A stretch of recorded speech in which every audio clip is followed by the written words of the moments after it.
would you look at that? It seems we are live again, so that's actually very nice. Well, welcome back everyone. We have had some technical problems to start us off just now, but my name is Werner. I play in a band called Erkelens, and today I'm actually going to show you how I write, compose, and internalize bass lines that I write for this progressive metal band, which is Aviations. So let's start this off. Here we go.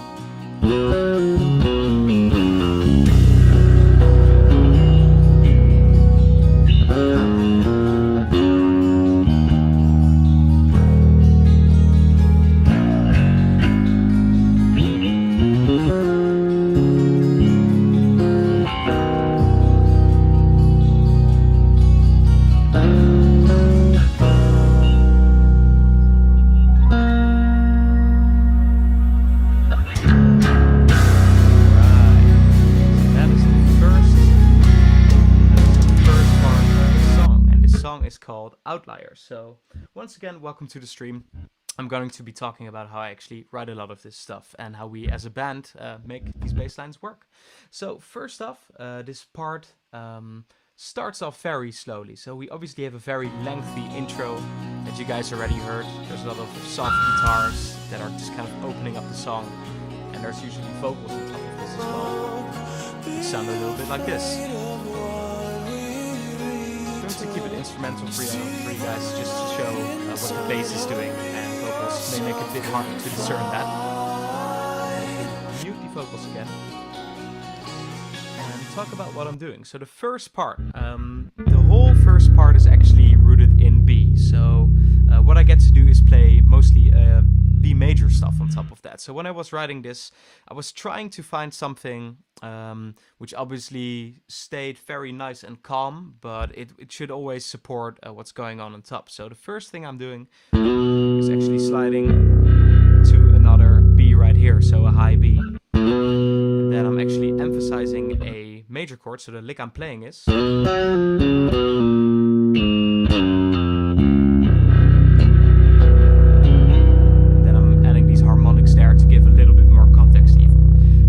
Patterns that I'm thinking about there when I play a line like that is this major shape. So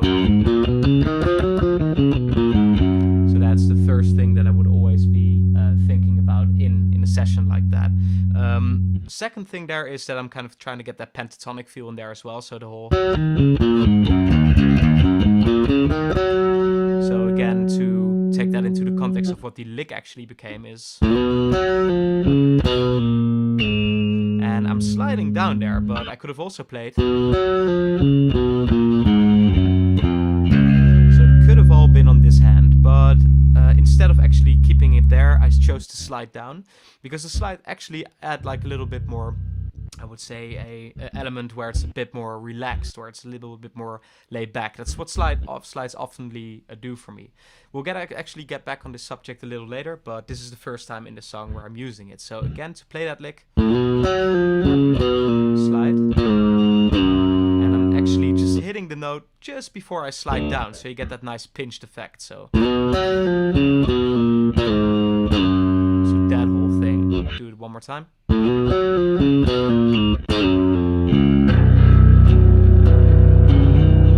then we're just creating that nice chord on top of that, where there's actually a lot of room in the song to do that. So let's put it into context one more time to see how that sounds.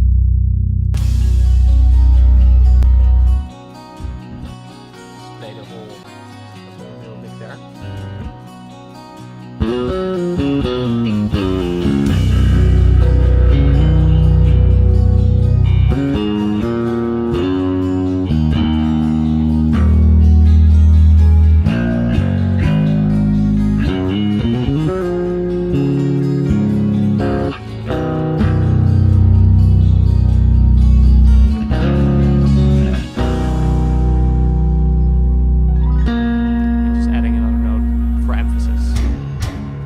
That's the whole first section there. So after the slidey bit, so comes the next part. So that will be,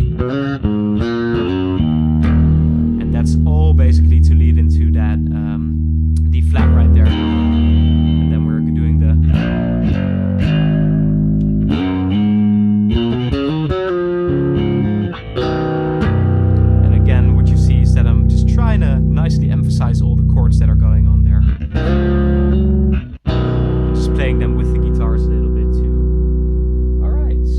how I would usually go about constructing a starting section. Just trying to think what are the root chords of the section that I've got here, and how could I add to that? How could I make sure that this sounds better in the whole mix in the end? And obviously in a smooth section like this, there's a lot of room for chordal playing on the bass. So yeah, that's how I would approach a section like that, just leading into the beginning of the song. So now comes the next part. The whole next section is a lot heavier actually. So the first thing I'm gonna do is really hit those starting notes. So let's give those a shot.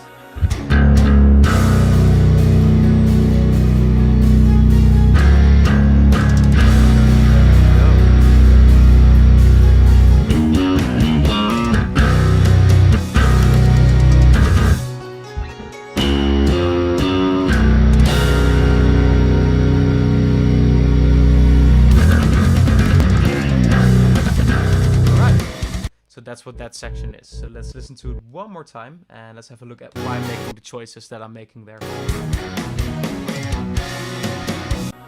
go. So normally I would definitely hit those with the thumb to make sure they really pop out there. Play with the guitars.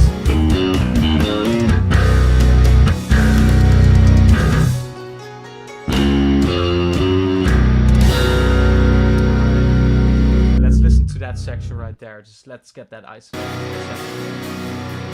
This one, it's very interesting because I'm playing something a little bit different than what the guitars are doing there. So if we listen to just the rhythms here,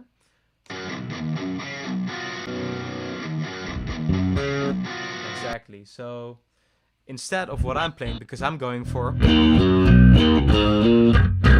guitars are actually taking this part and doing.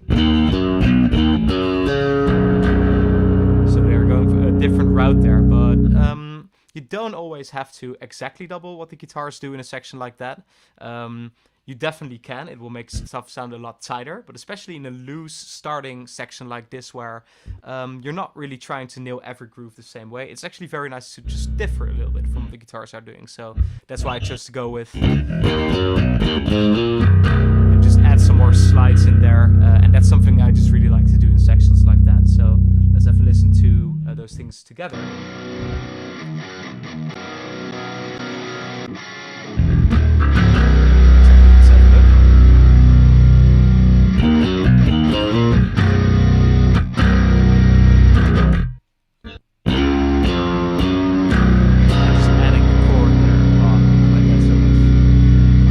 We all like that big sound, so I could have gone with just adding another major chord in there. Would have sounded like this. So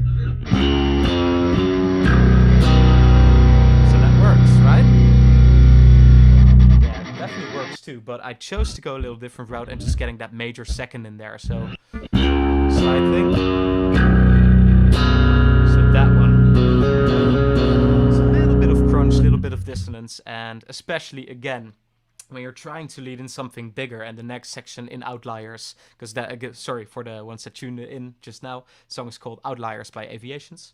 And yeah, in these sections, it's just leading into the part where stuff is really gonna start hitting hard. So just a little bit of crunch to leave you in your seat there, I like doing. So let's listen to it in context. So all the instruments.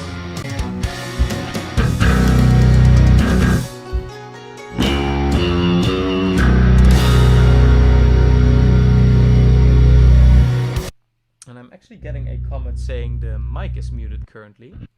I'm not sure if that's actually true, because you guys should be getting audio from the mic too. Can someone in the chat confirm that for me actually? If there's audio coming from the mic, please let me know, because then I'll know I'm not just talking and no one's hearing stuff, because that would be kind of bad. So while we're trying to get that figured out,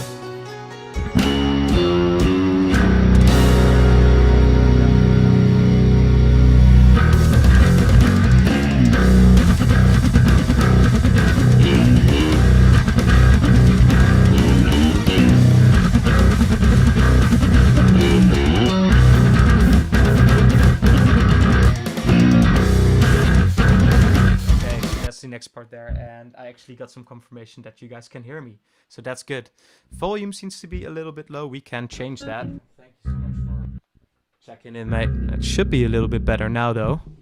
Let's see if that's true. Can you hear me a bit better? I'll just try to move closer to the mic. Okay. So let's take it from there. Yeah, we had that whole building section. And now the song is really gonna start hitting. So first off, that's not the song I'm trying to play. So obviously just going up the scale there. So just a minor scale. And then I'm sliding down from that C sharp right there. And what I want to do in between is really hit those B notes as well. Gives more context, gives more aggression as well if you're just completely digging in. So.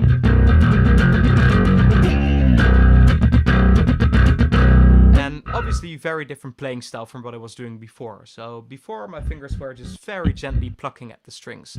What I'm going for now is just a way more aggressive hitting style where I'm just punching through the actual note. And every note, even if it's muted, it's gonna sound aggressive. And with a little bit of grit on top, you'll definitely be able to hear it. So let's go for that section one more time and let's see what I'm doing there.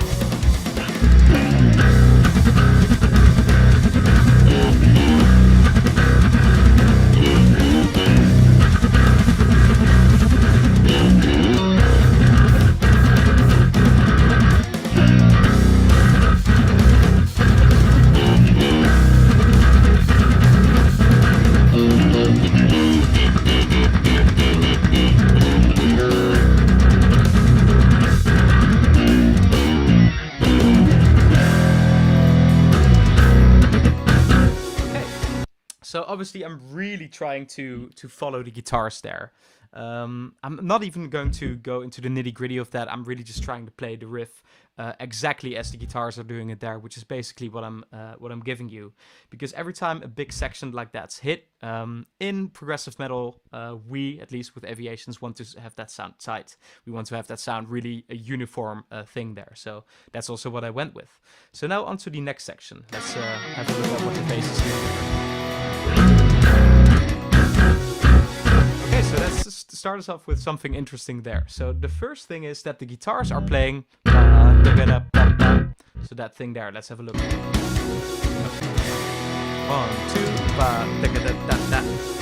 that'll exactly bass. I'll actually let you hear the muted bass track or the solo bass track. Here we go.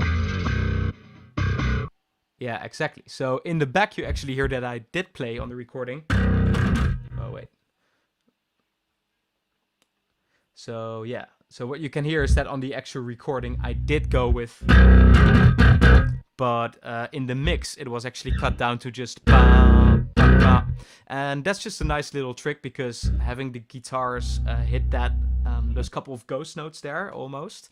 It gives way more punch to the that comes after. So also if you're in a studio and you're trying to record prog metal bass lines, that's definitely something to stay mindful of. Trying to see like what works in the context of the mix. Obviously you can edit stuff out later, but yeah, it's always nice to stay mindful of these things. So let's continue from there. Let's go.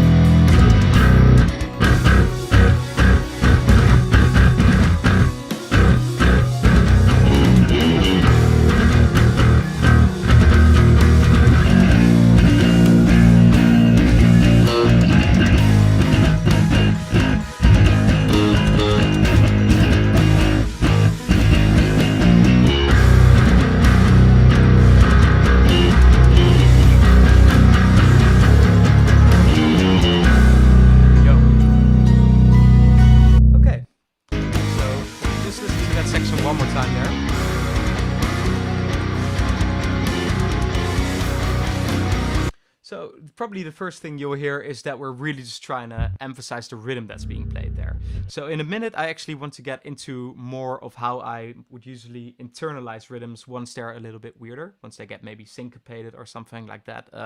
I'll just leave that be for now, but obviously I'm just trying to play with the guitars again. And then on the end there, I'm just adding, just trying to add that fifth in there, which is always nice. Right there, and then another octave on top there, just to give a little bit of extra punch. Okay, so let's listen to that in context one more time.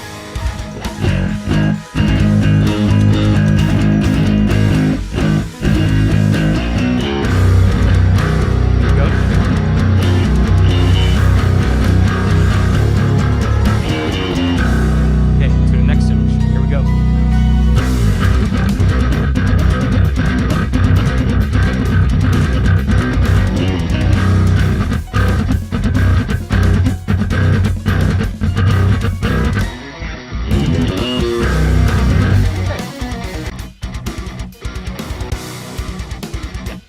first thing. So I would just start off with playing.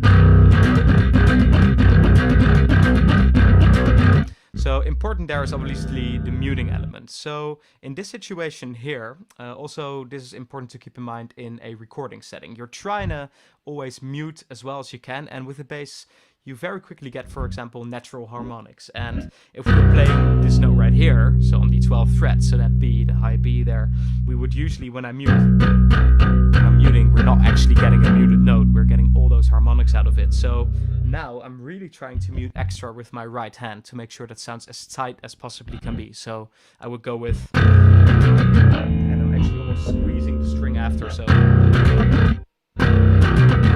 both hands. So my thumb is muting there, my left hand is muting there, so we really stop that note. Obviously, you can edit that later on in studio performance, but if you were to do this live, a noise gate can only get you so far, obviously. You don't want to have that on too much. So let's really try to be mindful of the muting process and watch the right hand there. Let's see how that goes.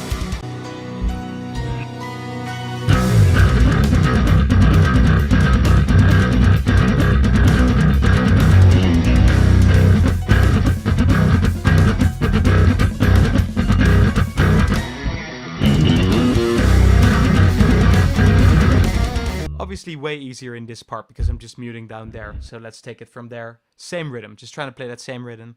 Again, I'll be getting a little bit more into rhythm building and what we're trying to do there in a minute, but let's just leave it at that for now.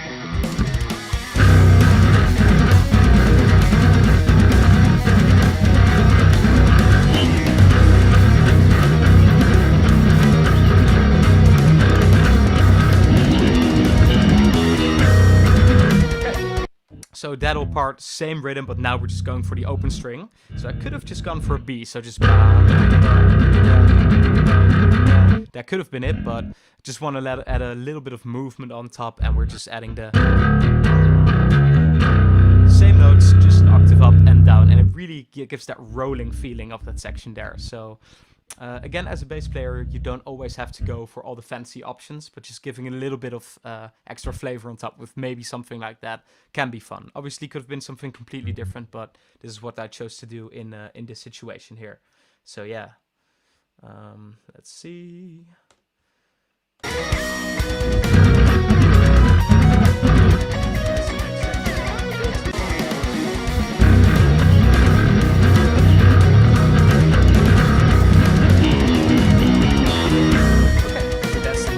Just ending a little bit. So what I'm playing there is...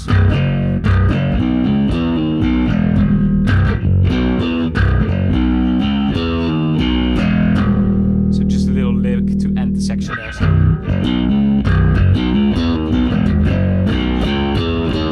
One more time.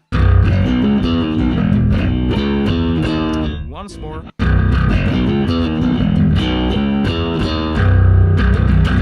To the next section one more time. Let's get that in context.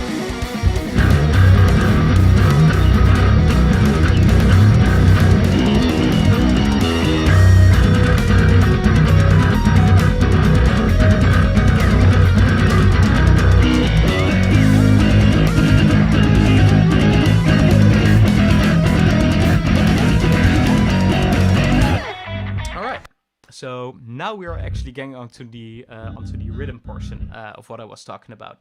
So first I want to listen to this one. So the section sounds like this.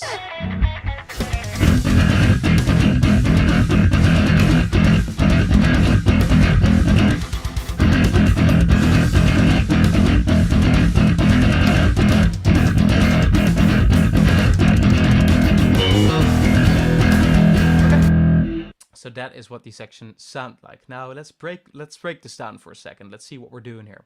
So I'm going to switch into a different view mode here. So we have our Logic tracks, but what I want to show you guys is this right here. The Breaking Bad part. So yeah, so some of you will find this funny, I reckon. What we're trying to do here is emulate a sound of a motorcycle that's in Breaking Bad. in Breaking Bad, there's a motorcycle starting up somewhere, and it's almost doing this rhythm. Our guitar player Sam came up with this riff, and basically distilled it from what he was hearing in the actual show. So that's why it's called the Breaking Bad riff. Now, if we look at what's being played there, and if I try to internalize stuff like this, I'm always looking at the groupings that we have. So we are seeing 16th notes over just a bar of 4/4. So to dumb this down, what we have here, we have a group of 1. That's what it starts off with. Then we've got 4 notes. We've got a rest. Then we've got a note, another rest, 2 notes, 1 note, 3 notes after that, 1, and then 6 notes. So if we looked at that as groupings of 1, 4, 1, 2, 1, 3, 1, 6, you would get, if you think about that, 1, 1, 2, 3, 4, 1, 1, 2, 1, 1, 2, 3, 1, 1, 2, 3, 4, 5, 6, 1, 2. And that's kind of what this whole breakdown section is. So let's do that one more time. 1, 1, 2, 3, 4, 1, 2, 1, 1, 2, 3, 1, 2, 3, 4, 5, 6, 1, 2. So having a concept like that, this is what you see a lot in progressive metal these days. You really see this a lot. A lot of bands doing the genty riff thing would go for riffs like this, where you just have notes and then rests and more notes, and just syncopate that a bit weirdly over maybe a bar of 4/4, could be something else. But that's effectively what we have here. So to take it back to just playing that, I was just doing it with my fingers, so I was going for...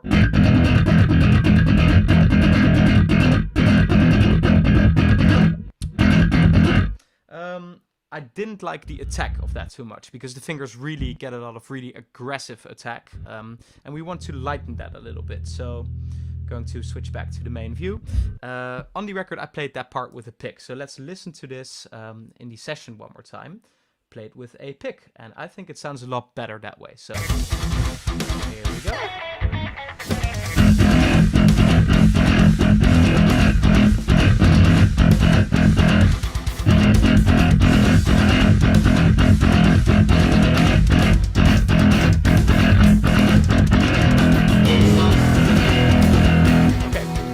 Same section, but now we're just going without any of the mutes. We're just going to straight away play long notes all the way through. Same rhythm though, but it will sound very different because of that. And what we're also going to do is just add a couple of different roots there, so the whole section will change because of that too. So let's listen one more time there.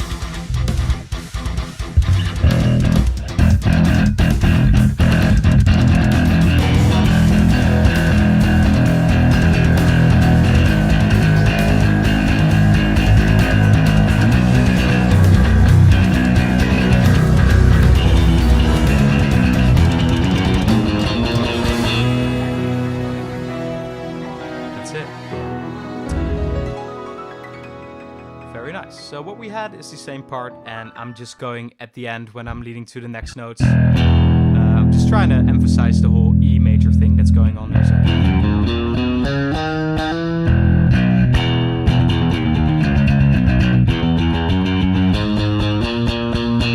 And that's what I'm ending that with. Yeah, so that's just a little extra on top to end the section with. Just build up, just trying to build for that climax. And also that's what you're trying to look for if you're trying to end a section, lead into something new, is begin well and end well. And that's kind of what we're trying to do with that little riff. So now we're going to a very chilled, laid back, quiet section there. And while that's happening, let's see if we actually have some questions in the chat that are going on. Apart from all the volume questions. Yeah, sorry about the technical issues that we had earlier, guys. Oh yeah, so if you guys have any questions, definitely let me know in the chat, and I'll try to get back to you guys. So for now, let's listen to my pianist from Aviation's Richard Blumenthal play wonderfully here, as we're building into the next section of this song. And we will talk a little bit more about what the bass is doing there. So here comes the next idea. So you can already hear that building. First I'm just gonna play the riff as it actually ended up on the record. So here we go.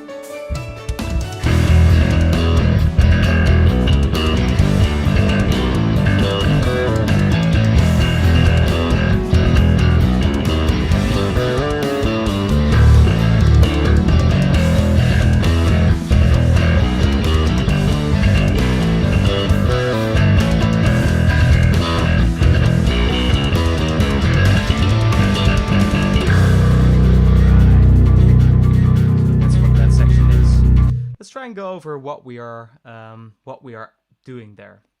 So first off, let's have a look at just the roots of what the bass is supposed to be playing. So we could be doing anything on top of that if we want to. So the progression is just starting off with an E. Straight to the G there. Back to E. G. No D. And keys. So same thing.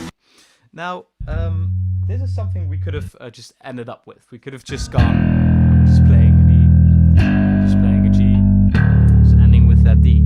But we're trying to look at the rhythmicality of things. So the guitars are doing all kinds of stuff, and it might be cool again to listen to the guitars for a second. Just have them isolated there. So let's have a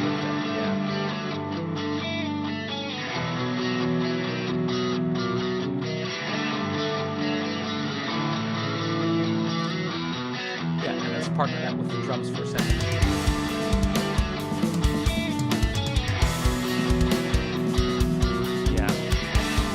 Drums are already emphasizing the rhythm a little bit more there. So let's try to copy what the kick drum and the snare and that pairing is doing with the guitars.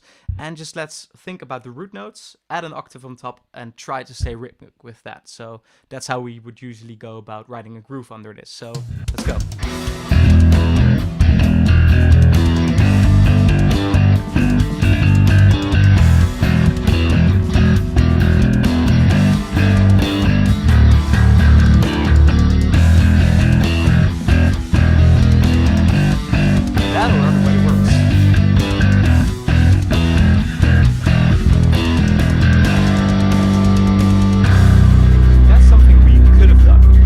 Now, there's all kinds of possibilities to add on top of this. So we're just trying to think of what notes are in the chords that are being used, and then we can just listen to the rhythms and add them a little bit. So that's also how this riff came to be.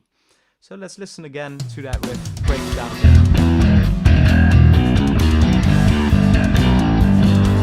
Okay, so that first lead, octave.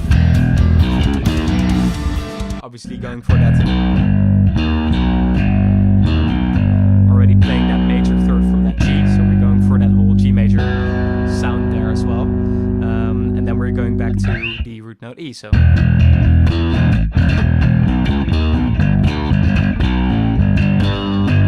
And now we're going to the next section. Again for that G major sound. Oh, whoop. And we're just adding a on top there to kind of things I'm always trying to think about when trying to write a riff under something. What am I emphasizing? Why am I playing the notes that I am playing? So yeah, let's go for the entire context and let's see what I'm doing in the final part when I'm going to the D as well.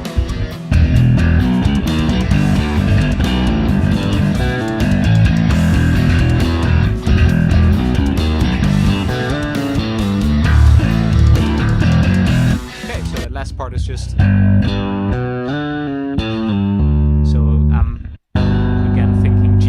So two roots in succession of each other, just an octave up, and then pulling off that D because we're going to that low D. So.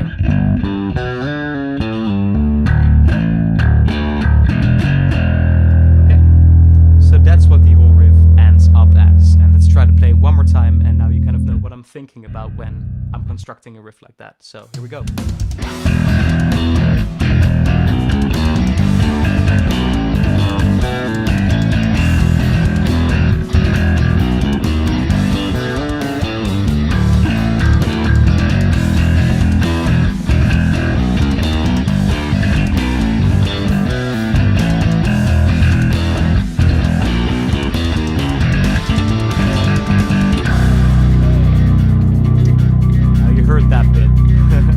Obviously, we had to do a little slappy thing there. So basically what that was, I was able to do anything over that G chord. I was sitting in the studio with Sam when we came up with that and was like, dude, just go well. There's room here to do something. We're leading into the next big thing. And yeah, let's have at it. So what I went with... So hammering on first that F sharp and G, so not playing any of it with my right hand, just that's all. And then I'm slapping down again with the thumb, and then I'm plucking twice with my index and middle finger. So what the whole thing sounds like. And we're hitting 2 harmonics. That's it, and then just hammering on again on that A there. And that's how we end the thing. So just bouncing the thumb off there. That whole thing. Okay, and then the double pluck again. So double pluck right there. Yeah, and that kind of completes the entire riff there. And let's go back into the main view. You guys can see me now again, and we will try to play that riff in context there.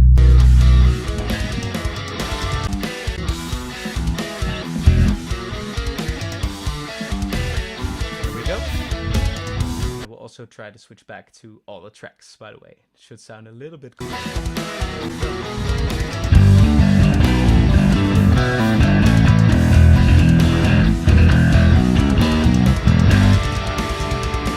what? I'm just gonna play the entire section. Here we go.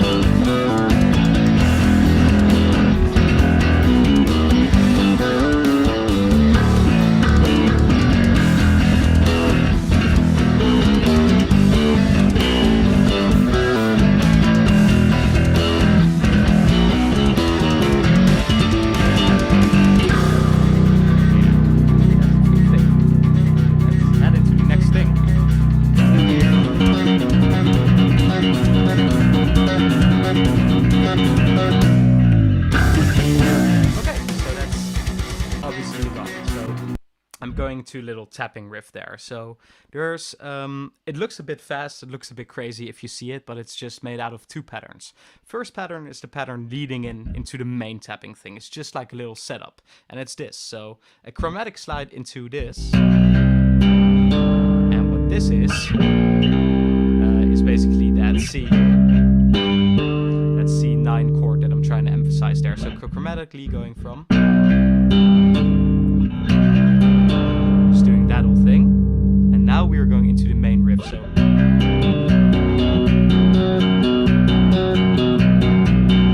that's the entire thing. It's that easy, but we're just repeating it a whole lot of times. So again, one more time.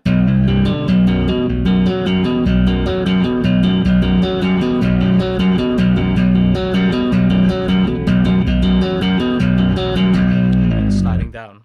So all the notes are just a root of that B, root, then the 5th, and which is an F sharp there, and then we're playing the octave, and also playing this octave of that note right there, and then we're playing the octave again, and that's everything we have in that riff. So let's get some oversight there again, the lead-in riff. Those should repeat.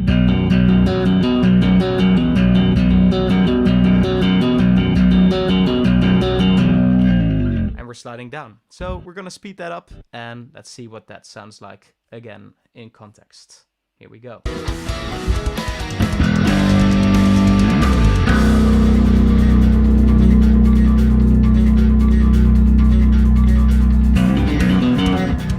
messing up. Let's do it one more time.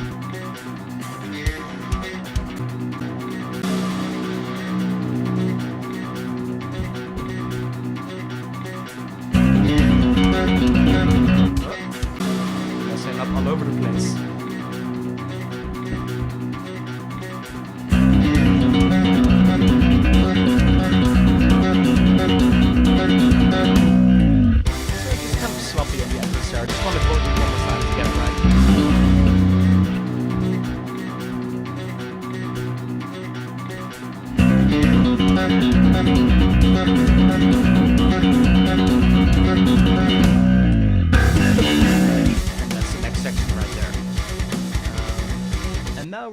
to hit that rhythm again. Like, again, you can count this as groupings. Just look at what the separate notes are, look at what the rests are, and then play all the way through. So what I'm kind of looking for this section is just doubling the guitars. So let's get straight to it.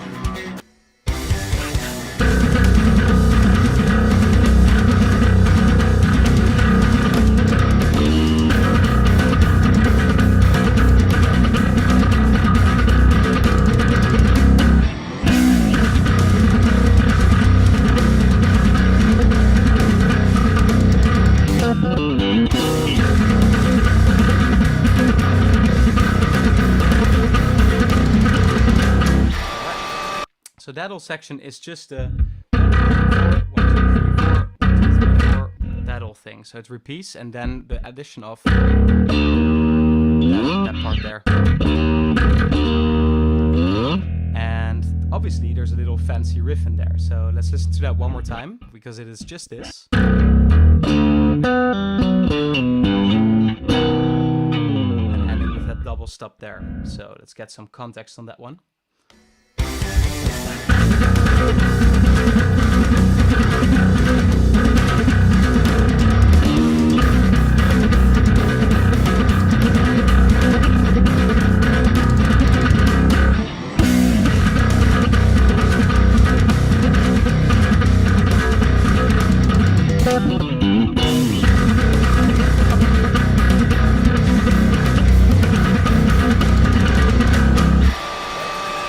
So that's what the whole part is. And I think the only really interesting bit is this lick. That's what it is. So I'm just going in thirds there, major thirds. But I'm just displacing that between my first finger and my pinky. And the reason I'm doing that is because then I get to slide down. And then making that major third shape again. It sounds like that, and ending off with. So that's again B major that I'm thinking about there. Yeah, so that's just a nice little thing that I got to add in between there on the record.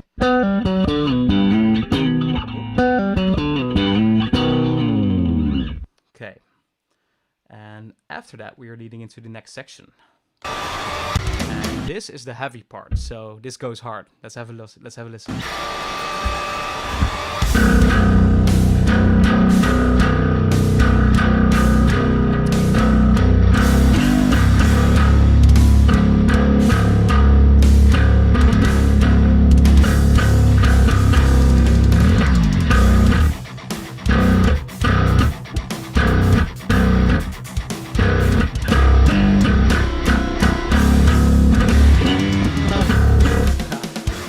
So that part right there, obviously, again, I'm trying to match all the drum hits, so all the big drum and guitar chuggy hits. That's what the whole breakdown is. But I get to do one little thing, and you may know what that is inspired by.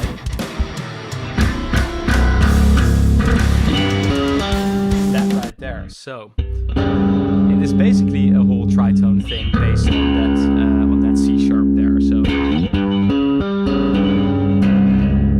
that's the sound I'm going for. So really dissonant, really crunchy. And I think you guys have heard this before. It's kind of the whole boo-boo dang thing. You guys know what it is about, so I'm not gonna bother you with that anymore. But that's just a little addition on top to add some nastiness there. And then we are going straight up into the next section.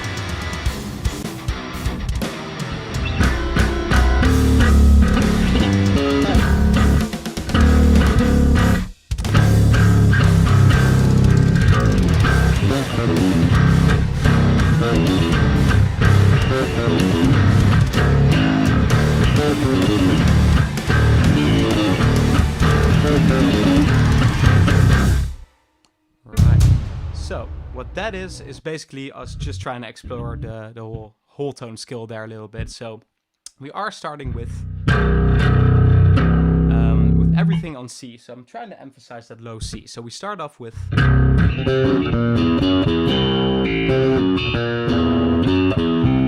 again, trying to go for that whole tone ID there.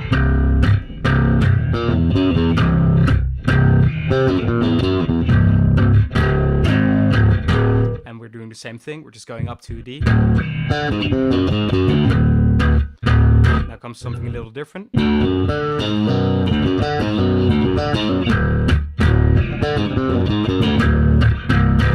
then it's the same again. So again, just trying to explore that whole skill there, doubling the guitars again. And yeah, a lot of freedom there as well, obviously. So, one more time in context. Here we go.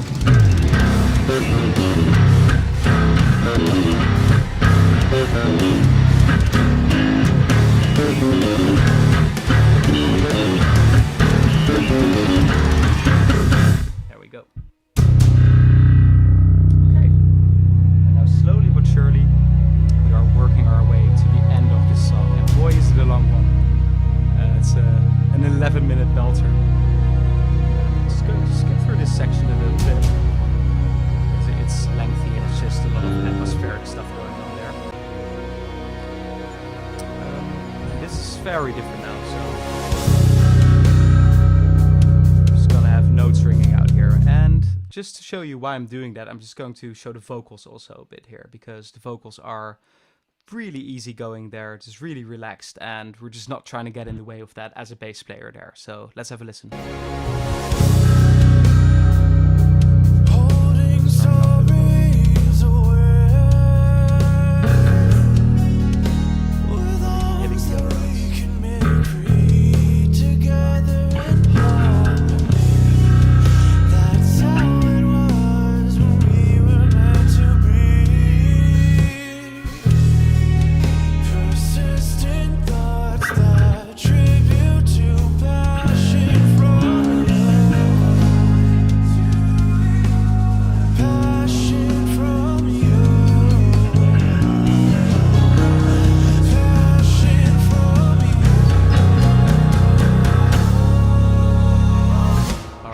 So let's quit it there for a second. So obviously completely different from how I'm slapping into the strings at that first section.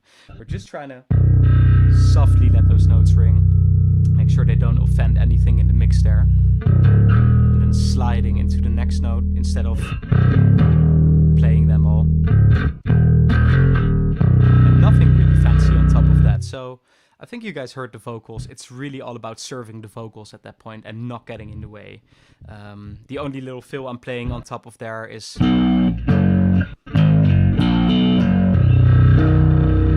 adding a little bit of top end to the whole picture there. So that's the only thing I'm really adding as far as fancier stuff goes.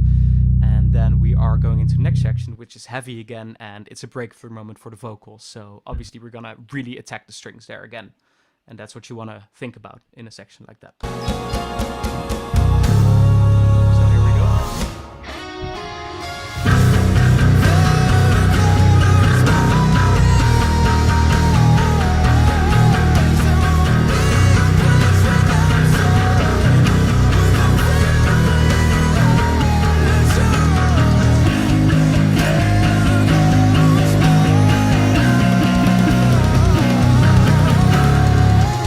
So that entire part is just, again, not about getting in the way too much, but giving some attack to the strings. I'm just hitting root notes.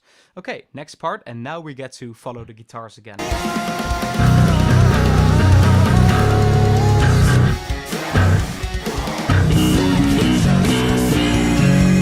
Sliding in.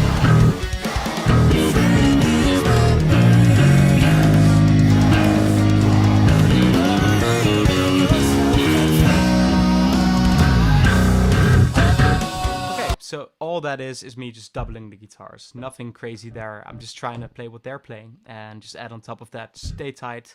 And in all those breaks we have there, the vocals getting room again. So I'm not trying to add anything in those breaks there. I'm just trying to play with the guitars. Yeah, so let's hit the song till the end, and then we'll have a pretty good oversight of what the song is.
have here.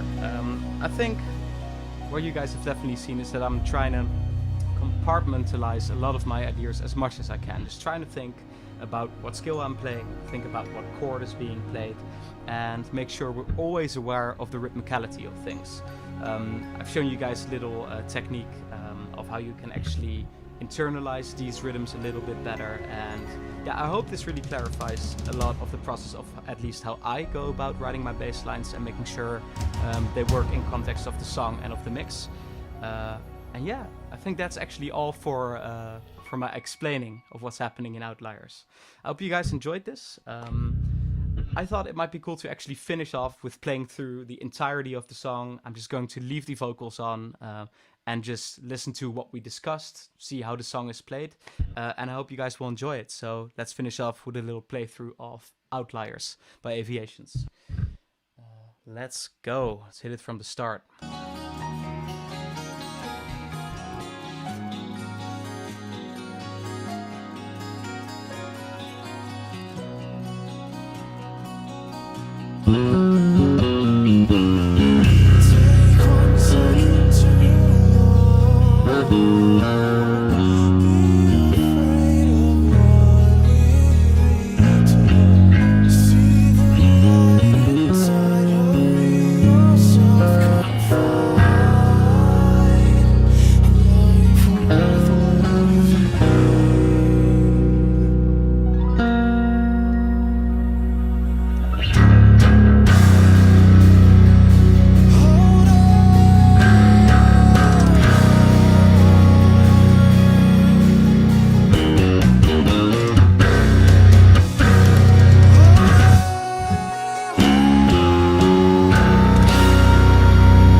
So while we have a little piano break there, let's see if there's any questions that you guys might have. Just gonna go ahead and check my phone a little bit, see if there's anything that you have. Lucas says, great masterclass. Well, thank you, dude. Appreciate it, man. I hope you found something enjoyable in there. Yeah, so thanks for tuning in. See what else we have here. Very very, very wise. Oh shit, it's V. Yo, V. V is an amazing bass player, plays for a band called Heart of a Coward. We were on tour with them, with Monuments and I Built the Sky. I was playing for I Built the Sky at the time. So yeah, thanks for coming out, man. That's awesome, dude. And yeah, if there's no other questions, I'm just going to lead into the next section, which is about to start. Let me know if there's other questions. I'll be getting back to them after we end.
musicians and everyone that enjoys music.